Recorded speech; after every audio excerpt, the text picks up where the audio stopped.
सुप्रभात बच्चों। शुभ प्रभात।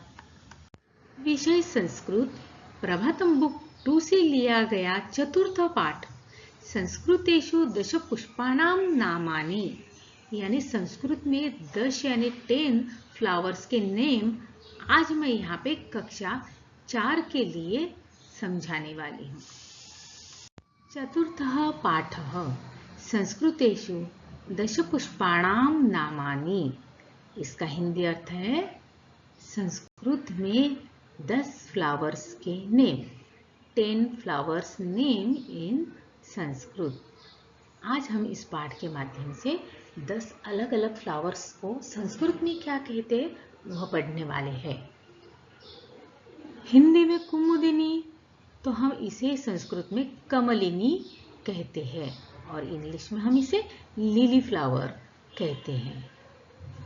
कनेर फ्लावर जो है हिंदी में हम इसे कनेर कहते हैं, तो संस्कृत में हम इसे हरमारकः कहते हैं, तो इंग्लिश में हम इसे ओलेंडर कहते हैं। हिंदी में जो केवड़ा फ्लावर है तो उसी को हम संस्कृत में केतकी कहते हैं, तो इंग्लिश में हम इसे पेंडानस कहते हैं।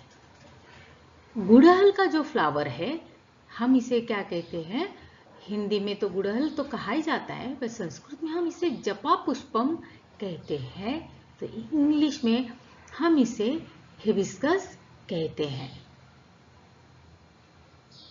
हिंदी में चंपा जो फ्लावर है, हिंदी में जिस फ्लावर को हम चंपा कहते हैं उसी को हम संस्कृत में चंपकः कहते हैं, तो इंग्लिश में या तो अंग्रेजी में हम इसको मैग्नोलिया कहते हैं।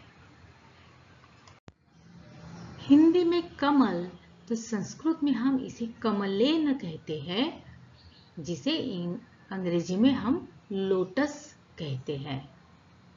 गुलाब का जो फ्लावर है उसे हम संस्कृत में पाटलः कहते हैं, तो अंग्रेजी में हम इसे रोज फ्लावर कहते हैं।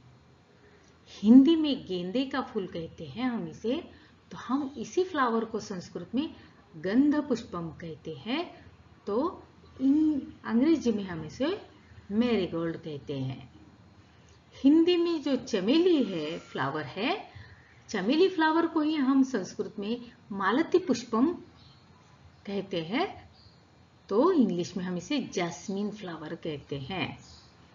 हिंदी में सूरजमुखी, संस्कृत में सूर्यकांति, तो इंग्लिश में हम इसे सनफ्लावर नाम से पहचानते हैं।